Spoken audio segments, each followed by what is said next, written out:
Hai semuanya, di sini ada contoh kasus yang akan kita uji dengan analisis korelasi.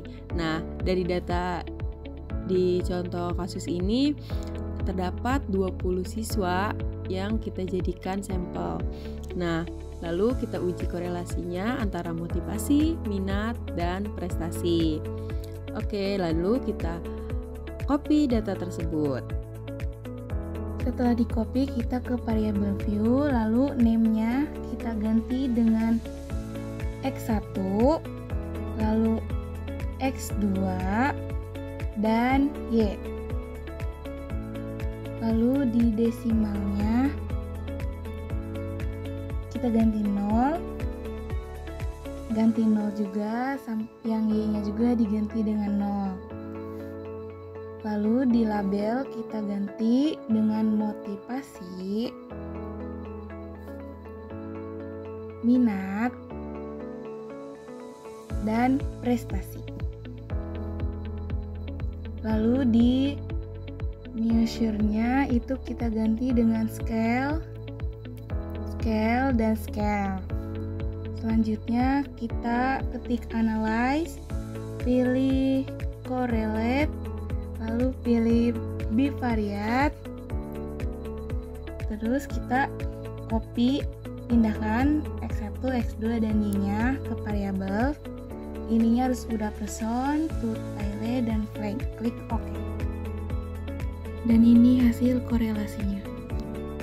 Nah, jadi dari hasil korelasi tadi, berdasarkan nilai signifikasi sig2 tilde-nya, yaitu dari tabel output, yang diketahui dari motivasi atau X1 dengan prestasi yaitu Y adalah sebesar 0,228, yaitu lebih besar daripada 0,05, yang berarti tidak adanya korelasi yang signifikan antara variabel motivasi dengan variabel prestasi.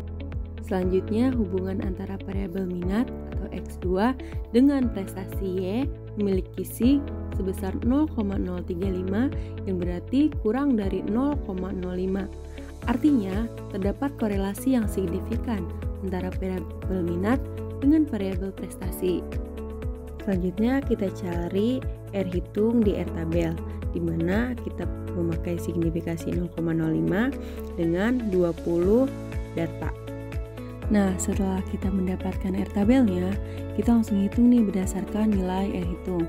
Nah, lalu di sini diketahui nilai R hitung tuh untuk hubungan motivasi dengan prestasi yaitu sebesar 0,285, lebih kecil daripada R tabel tadi yang kita hitung 0,4227. Maka dapat disimpulkan nih bahwa tidak ada hubungan atau korelasi antara variabel motivasi dengan variabel prestasi. Selanjutnya, yang diketahui nilai R hitung untuk hubungan minat dengan prestasi adalah sebesar 0,473 lebih dari R tabel yaitu 0,427. Maka dapat disimpulkan bahwa ada hubungan atau korelasi antara variabel minat dengan variabel prestasi. Analisis diskriminan. Nah, di sini ada contoh kasus dari analisis diskriminan, di mana ada suatu universitas yang merupakan universitas terkemuka di Indonesia. Dalam upaya meningkatkan kualitas lulusannya, pihak universitas ini ingin mengidentifikasi nih faktor-faktor yang dapat mempermudah keberhasilan studi mahasiswanya. Universitas ini melakukan survei terhadap mahasiswa dari berbagai fakultas dan program studi. Dalam survei tersebut terkumpul beberapa faktor yang diyakini dapat mempengaruhi keberhasilan studi mahasiswa, yaitu ada motivasi, strategi belajar, lingkungan dari angkatan 2020 sampai 2023. Mari kita analisis data tersebut dengan analisis diskriminan. Kita copy datanya, lalu kita rapikan dulu ininya. Setelah itu kita ke variabel view, kita rubah yang name jadi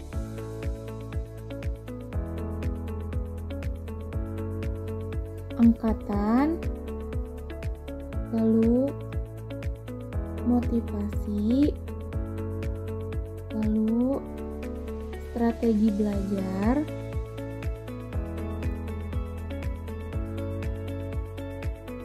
Dan yang terakhir, lingkungan.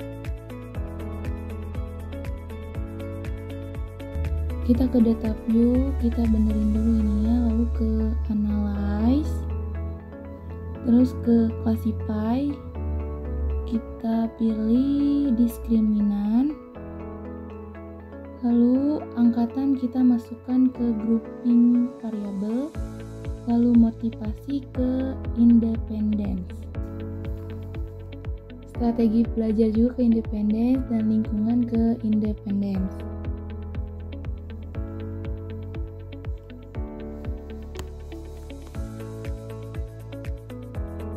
Lalu di minimumnya kita pakai 2020 dan maksimumnya di 2023. Lalu continue. Kita ke statistik. Kita klik means, univariate, box, Fisher, standard, within group covariance, separate group covariance, dan total covariance. Lalu klik continue. Lalu kita klik dulu yang use-nya, baru ke method. Kita di method klik Wix lambda dan kriterianya use. Itu display-nya summary. Lalu continue. Lalu sekarang ke classify. Kita ininya all group equal, display-nya case with, leave one out classification, dan within group. Lalu continue. Yang terakhir save. Kita klik semua.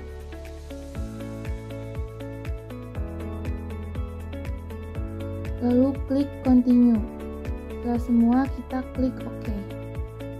Ini dia hasil outputnya. Nah, di sini ada grup statistik di mana rata-rata dari motivasi pada tahun 2020 itu 2,3333.